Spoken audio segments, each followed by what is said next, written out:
Hello everyone, I'm Dr. Helen Morris, a specialist in geriatrics and therapeutic movement. For over 3 decades, I've had the privilege of guiding thousands of individuals on their journey to stay healthy, independent, and fulfilled in their golden years. Many people often ask me, "Doctor, I walk every day. Isn't that enough to stay healthy?" But what if I told you that walking every day, when it's your only form of exercise, might actually be quietly making you weaker, not stronger? That may come as a surprise. But the truth is, after age 70, our bodies need more than just regular steps. We need to protect our muscle mass, improve balance, stay flexible, maintain proper posture, and care for our joints wisely. In this video, I'll walk you through 6 essential types of movement, all backed by science, that help slow down aging, prevent falls, boost longevity, and most importantly, help you stay independent, free, and full of vitality every single day. After the age of 70, staying healthy isn't just about staying active. It's about moving the right way and targeting the right parts of the body. In today's video, I'll be sharing with you 6 essential types of movement that can help your body not just survive, but truly thrive with strength and freedom in the years ahead. We'll start with strength training, the foundation for protecting your muscles and maintaining independence. Next is balance and stability, which helps prevent unexpected falls. The third is flexibility and joint mobility, so you can continue moving freely without stiffness. Then we'll focus on core strength and posture, essential for spinal alignment and an upright stance. Fifth, we'll explore how to reduce joint stress through low-impact, joint-friendly movements. And finally, something rarely discussed, is breathwork and body awareness, the roots of calm, resilience, and longevity. If you find this content helpful, don't forget to subscribe to the channel and turn on the notification bell so you never miss a future video. Your health deserves to be a priority every single day, and there's no better place to begin this journey than with the very foundation: strength training, the key to staying steady, capable, and in control. As we age, simply walking isn't enough to preserve the muscle mass that gradually fades over time. This process, known as sarcopenia, often goes unnoticed until it suddenly makes everyday tasks more difficult: carrying groceries, standing up from a chair, or opening a jar that used to be easy. And that's when many of us blame just getting old, unaware that we can still fight back with the right approach. Take Mr. Gerald, age 74, for example. For years, he walked every morning around the park, thinking that was enough to stay fit. But one day, when trying to lift a box that used to feel light, he found his hands trembling and needed his arms to push himself out of a chair. Instead of accepting it as fate, he spoke to his doctor and was introduced to simple strength-building exercises he could do right at home. He started small: bodyweight squats, light dumbbell curls, push-ups on the kitchen counter, and gentle resistance band movements. Just a few sessions each week, like brewing his morning tea. Within 6 weeks, he felt a real difference. He could stand up more easily, carry items without wobbling, and most importantly, he regained confidence in his own movements. Muscle strength isn't just about feeling strong, it's about feeling capable, independent, and safe in your body. And the good news is, it's never too late to start. Now that we understand why muscle is the foundation of longevity, it's time to move to the second essential type of movement, where even one misstep can lead to a serious fall: balance and stability training. Once your muscles are supported, The next step on your journey to staying healthy after 70 is focusing on balance and stability. This isn't just a skill for athletes. It's your first line of defense against unexpected falls, which can lead to serious injuries, loss of mobility, and even loss of independence. Many people think, "I walk every day, my balance must be fine." But the truth is, walking alone doesn't directly train the small, deep, stabilizing muscles, the ones that keep us steady when we turn, step up a curb, or reach for something high on a shelf. Mr. Stanley, 76 years old, believed he was still as agile as ever. That was until one afternoon when he stepped off a curb and landed just slightly off balance. His whole body wobbled. Luckily, he grabbed a nearby lamppost in time. No injury, but that moment woke him up to how vulnerable he really was. After visiting his doctor, he began practicing basic balance exercises, standing on one foot for 10 to 20 seconds near a sturdy surface for support, shifting his weight slowly from side to side with controlled motion, walking heel to toe in a straight line like on a tightrope to train the brain and nervous system to coordinate movement more precisely. Within just a few weeks, Stanley noticed a real difference. His steps felt more solid. He didn't have to feel his way when turning, and he no longer needed to hold on to the wall while putting on socks. What surprised him most? His confidence came back. Balance is a skill that fades if not trained, but it's also one that can return impressively with just a few minutes of focused movement each day. What matters most is that you start before it's too late. If you'd like to test your own balance, try standing near a counter, lifting one foot slightly off the ground and holding it for at least 10 seconds. If that feels easy, fantastic. If you wobble, that's your body gently asking you to pay attention. And if you're listening right now, and this feels true for you, please comment the number 2 below so I know you're still walking this journey alongside me. Imagine your body like an old grandfather clock. After decades of ticking, it still holds value, still runs. But the gears inside need to be regularly oiled so they don't get stuck, don't rust, and don't grind every time they try to move. That's exactly what flexibility and joint mobility do. Not flashy, not about strength, but essential for making everyday movements smooth, comfortable, and pain-free. Many older adults think that bending down to tie their shoes, turning their heads while driving, or reaching into the back seat becoming harder is simply due to aging. But more often than not, the real culprit is that the joints and muscles have become frozen from lack of full-range motion. Mr. Howard, 78 years old, is a great example. He walked every day, but began to notice morning stiffness in his back, limited neck rotation, and trouble picking up items from the floor without kneeling down. At first he thought, well, I'm just getting old. But his doctor told him, Howard, you're not old, you just haven't been twisting enough. So he started a gentle morning stretching routine. Slow neck rotations, left, right, up, down, reaching his arms up, then leaning side to side like a willow tree. Hip circles or light yoga-inspired movements from a chair.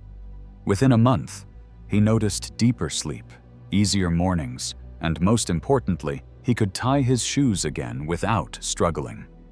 These small movements gave him back the freedom to feel at home in his own body.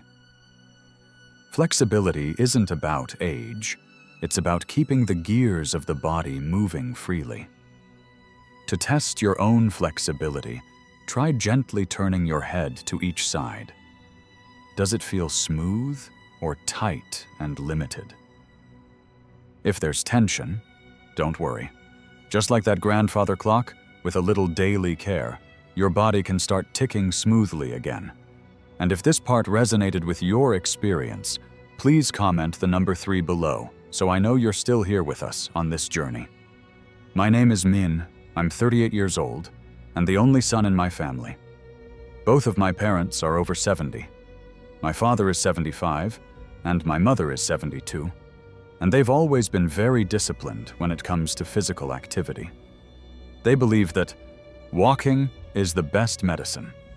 And for many years, they've gone for an hour-long walk around the park almost every morning. It sounds ideal until the body starts to speak up. My mother was the first to show signs. She started complaining about knee pain, but kept pushing through it, saying she had to endure it to keep her joints from stiffening. My father, on the other hand, never complained of pain, but one day he tripped stepping onto a curb and almost couldn't get back up. Within just a few months, both of them had to be hospitalized for evaluations due to joint inflammation, muscle weakness, and poor balance. The doctor explained that they had been walking too much without exercising the other parts of their bodies, especially not training strength, balance, or flexibility. That was when I truly realized, no matter how diligent my parents were, they still needed the right guidance and close support from family. I started spending 20 minutes each morning with them doing simple exercises, chair squats, balance holds near the table, shoulder rotations, and deep breathing. At first, my mother laughed and said, "These exercises are like what little kids do." But after just 2 weeks, she told me, "It's strange, son. My body feels lighter. I'm no longer afraid of stepping up the stairs." My father was slower to respond, but he gradually regained the habit of standing tall, breathing deeply, and most importantly, he no longer hesitated to ask his son how to exercise. I'm not a doctor, but I've come to realize that love and patience from family are a kind of powerful medicine too. If you're reading this and have parents over 70, I hope you'll take time to really listen to them. Watch for the smallest changes and never assume they're fine because they can still walk. Because sometimes, walking too much in the wrong way is exactly what's slowly wearing them down.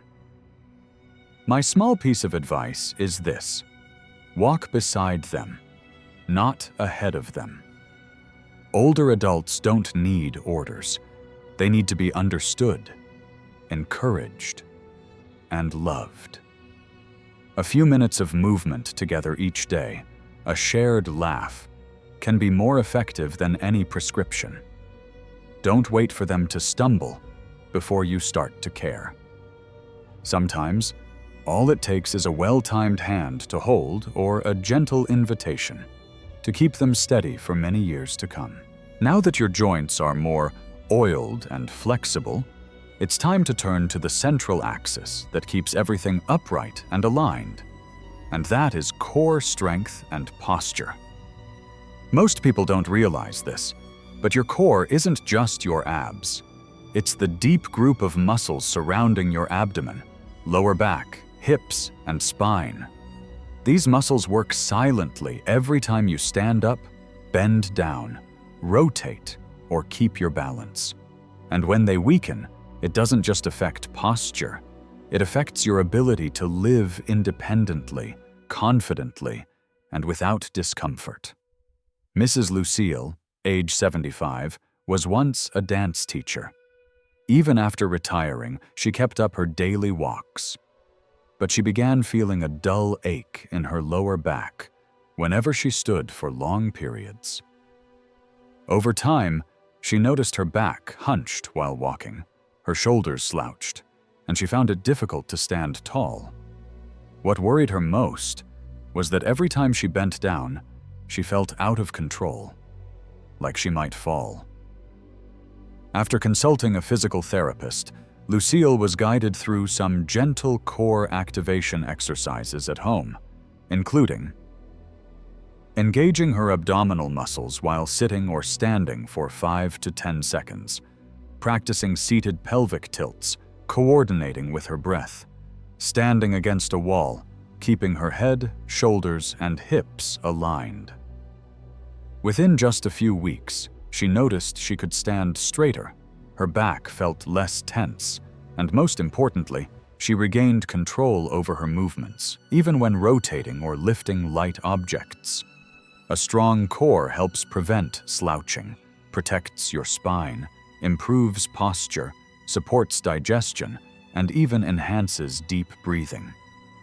It also builds the foundation for all other movement, supporting your balance and easing pressure on your joints. To check your own core and posture, try standing against a wall, with your head, shoulders, and hips touching the surface. Does it feel natural, or do you have to force yourself into that position? If it feels tight, that's your body gently asking for attention. As a nurse who has specialized in elder mobility care for over 15 years, I've had the privilege of walking alongside hundreds of seniors in their health journeys. And if there's one thing I've learned, it's this: when your joints start speaking up, it usually means you've waited too long to listen.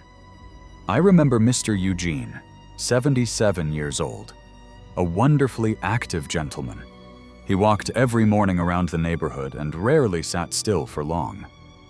But gradually, he began to complain about stiff knees, sore hips, and a nagging ache in his lower back, especially after physical activity. What puzzled him most was that he was staying active, yet the discomfort kept growing. After watching closely, I realized that too much walking, when it's the only form of exercise, can place repetitive strain on the joints, especially the knees, ankles, and hips. And as we age, cartilage wears down, joint fluid lessens, and shock absorption declines, making those joints more sensitive to impact. I suggested something simple to Mr. Eugene: cut back slightly on daily walking and instead add in low-impact, joint-friendly exercises such as gentle indoor cycling with light resistance, slow swimming, or water walking, basic Tai Chi outdoors for fluid movement, seated stretching with deep, focused breathing. We called those sessions his golden hour, a time when he didn't have to sweat or push hard, but could still feel his body nourished through mindful, gentle movement. Just a few weeks later, Mr. Eugene came back and said, "Nurse, I stood up this morning without holding on to the handrail. I haven't felt this light in years." As a nurse, I never forget that comfort in movement is the truest form of freedom in later life. And to maintain that freedom, we must choose exercises that support our joints, not strain them. If you often feel stiff or achy after long walks, it's not a sign to stop moving. It's your body asking you to move differently. And if these words reflect what you've been experiencing, please comment the number 5 below so I know you're still here with us, choosing each day to move with intention, ease, and kindness to your body. After covering the 5 essential forms of movement: strength training, balance, joint flexibility, core posture, and low-impact mobility, we've now tended to nearly every mechanical part of the body. But there's still one vital element that many people overlook, something you can't see in the mirror or track on a fitness app. That is, your breath and the connection between your mind and your body. As a geriatric physician, I've seen many older adults who exercise regularly and eat well, yet still live with restlessness, insomnia, lightheadedness, and unexplained fatigue. When I dig deeper, I often find this: they're no longer truly present in their bodies because their breathing has become shallow, rushed, and unconscious. Breathing is the foundation of life. But when we breathe only in the chest, short and shallow, it keeps our nervous system in a constant state of alert. In contrast, when we breathe deeply and with intention, we send a message of safety to the body, slowing the heart rate, calming the mind, and even improving digestion, sleep, and focus. Mrs. Dorothy, 82 years old, lived alone and often said she felt disconnected, even while doing simple daily tasks. "It's like my head is in one place and my feet are in another," she once told me.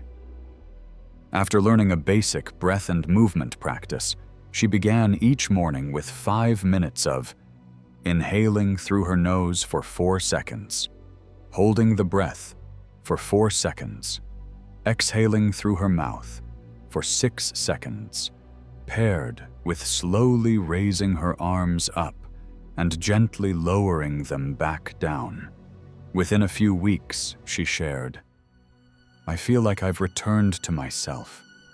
I can hear my breath, feel the floor beneath my feet, and everything moves slower, but somehow feels more complete." Breathwork and body awareness are not extra exercises. They are the emotional foundation that makes all other movement sustainable. When we breathe correctly and live fully in our bodies, each step becomes more than just movement. It becomes a meaningful, grounded, and liberating act. As a doctor who has worked with patients over 70 for many years, I truly believe this: an aging body is not failing. It's simply slowing down to be listened to. After decades of service, muscle care, and constant movement, your body deserves to be treated with respect and understanding, not pressure or judgment. If you find yourself moving more slowly, remember, slow does not mean less. Slowness is life inviting you to move with more depth, to feel more fully, and to love yourself more gently. At this stage in life, every step, every breath carries a long, rich journey. Whether you're starting over, recovering from illness, or simply learning how to listen to your body again, it is never too late to take care of yourself. Give yourself movements that feel good, nourishing meals, restful sleep, and quiet moments to connect with your breath. Don't compare yourself to how you were years ago. Be grateful that today you still have the power to choose, to adjust, and to keep going. Your body may be slower, but it remains faithful. It's trying its best every single day. Respond with patience, kindness, and never stop believing this simple truth: good health doesn't belong to the past. It can begin again, starting today. Growing older is not the end. It is a transformation of both the body and the soul. As we come to better understand ourselves, even the smallest movement becomes an opportunity to slow down, live more deeply, and feel more whole. The beautiful truth is, health doesn't need to be perfect. As long as you choose to care for yourself each day, your body will respond with resilience, recovery, and unexpected moments of lightness. If anything in this video has resonated with you, a simple exercise, a personal story, or even just the comforting thought that I'm not alone, please leave a comment below. Your voice may be the encouragement someone else needs today. And if you'd like to walk this journey with us, feel free to subscribe to the channel and turn on the notification bell so that the next time we return, you'll be among the first to receive a gentle reminder that good health always begins with kindness toward yourself.